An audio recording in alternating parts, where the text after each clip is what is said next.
जी बिस्मिल्लाहिर्रहमानिर्रहीम अस्सलामुअलैकुम welcome back to EAS opinion channel. जैसा स्टूडेंट्स, जैसा कि आपको पता है कि हमने वाइटल फोर्स थ्योरी तक कंप्लीट किया, इंट्रोडक्शन कर लिया हमने chapter number 7 fundamental principle of organic chemistry का। अब हम हैं some of features of organic compounds की तरफ। आपको पता है पहले हमने वाइटल फोर्स थ्योरी पढ़ा, उसके शॉर्ट क्वेश्चंस को देखा, modern definition of organic chemistry को देखा। टॉपिक स्टार्ट करने से पहले मैं कहूँगा कि मेरे चैनल को सब्सक्राइब कर दें और इसके बेल के आइकन के बटन को प्रेस कर दें ताकि जो लेटेस्ट न्यू वीडियो होगी मेरी सेकंड केमिस्ट्री की, तो मैं आपको उस जल्दी से अपलोड जब ही अपलोड करूँ तो आपको फ़ौरन से मिल जाए। सो शुरू करते हैं अपना टॉपिक। बिस्मिल्लाहिर्रहमानिर्रहीम। आज हमारा टॉपिक है some features of organic compound, जिसमें हमारे पास सबसे पहला जो फीचर है वो है peculiar nature of carbon.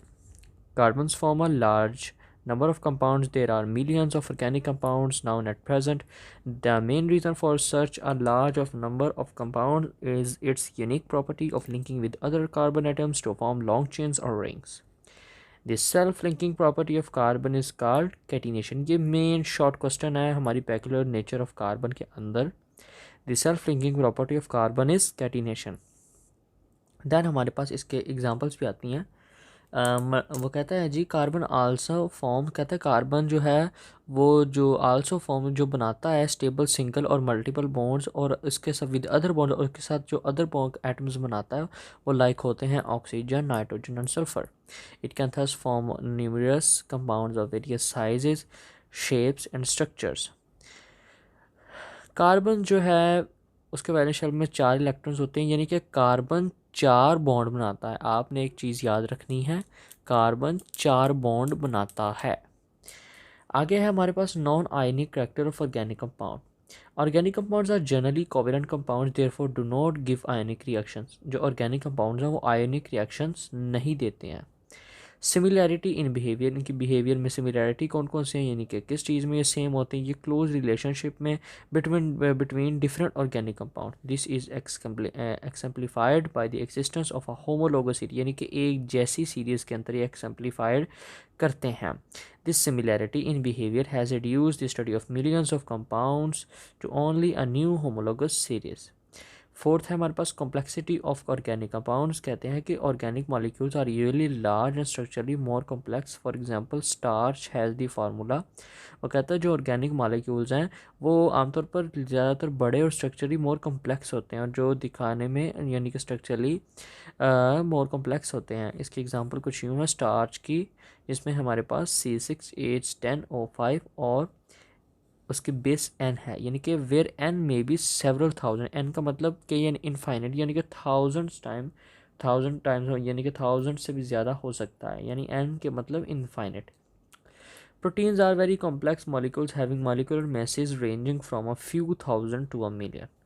Next 5 feature है जो कि मेन शॉर्ट क्वेश्चन है, बहुत इंपॉर्टेंट है, isomerism. Iso means same, mer means unit. Isomerism is a very common phenomenon in organic compounds. Very often more than one compounds are represented by the same molecular formula. However, they have different structure formula. वो कहता है जी कि isomerism का मतलब है कि जो molecular formula है इसका सेम है, लेकिन ये स्ट्रक्चरल फार्मूला में डिफरेंट होता है। ये आइसोमेरिज्म की शॉर्ट सी और सिंपल सी डेफिनेशन है, और ये बहुत इंपॉर्टेंट भी है। नेक्स्ट हमारे पास जो है वो है जी रेट्स ऑफ ऑर्गेनिक रिएक्शंस। वो कहता है जी the reactions involving organic compounds are slow and in general the yields are low. The slow rate of the organic reaction is due to the molecular nature of organic compounds.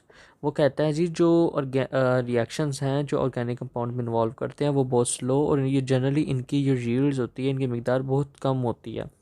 The slow rate of the organic reaction is due to the molecular nature of. वो कहता है जो इसकी slow यानी कि slow होने के जो इसके जो रेट वो स्लो है ऑर्गेनिक रिएक्शन का, वो किसकी वजह से होता है, वो is due to molecular nature, उसकी मॉलिकुलर नेचर ऑफ के ऊपर डिपेंड होता है। solubility. Most organic compounds are insoluble in water and dissolve readily in non-polar organic solvents such as benzene, petroleum. तो वो कहता है कि ऑर्गेनिक कंपाउंड्स हैं वो इनसॉल्युबल होते हैं वाटर में, यानी कि और डिज़ोल्व रेडीली डिज़ोल्व हो जाते हैं, इमीडिएटली डिज़ोल्व हो जाते हैं नॉन पोलर में ऑर्गेनिक सॉल्वेंट्स में, सच एज मसलन के बेंजीन, पेट्रोलियम, ईथर में फ़ौरन से ऑर्गेनिक कंपाउंड डिज़ोल्व हो जाते हैं, और यानी कि नॉन पोलर में जल्दी से डिज़ोल्व हो जाते हैं और पोलर में नहीं हो पाते। तो यहाँ तक हमारा टॉपिक ख़त्म होता है, क्योंकि आपको पता है हम स्मार्ट सिलेबस के मुताबिक कर रहे हैं। तो हमने some of features of organic compounds कर लिया है। इसमें भी 3-4 शॉर्ट क्वेश्चन मेन हैं, जैसे कैटिनेशन है, आइसोमेरिज्म है, सॉल्युबिलिटी है, रेट ऑफ ऑर्गेनिक रिएक्शन है। ये इंपॉर्टेंट शॉर्ट क्वेश्चन है, मैंने आपको बता दिया है। इंशाल्लाह दोबारा नए टॉपिक में मुलाकात होगी आपसे। तो दोबारा बता दूं कि मेरे चैनल को सब्सक्राइब कर दें और इसके बेल के आइकन के बटन को प्रेस कर दें, ताकि मैं न्यू वीडियो अपलोड करूं आपको उसका नोटिफिकेशन मिल जाए। तो इंशाल्लाह आपसे दोबारा मुलाकात होगी। अल्लाह हाफिज़।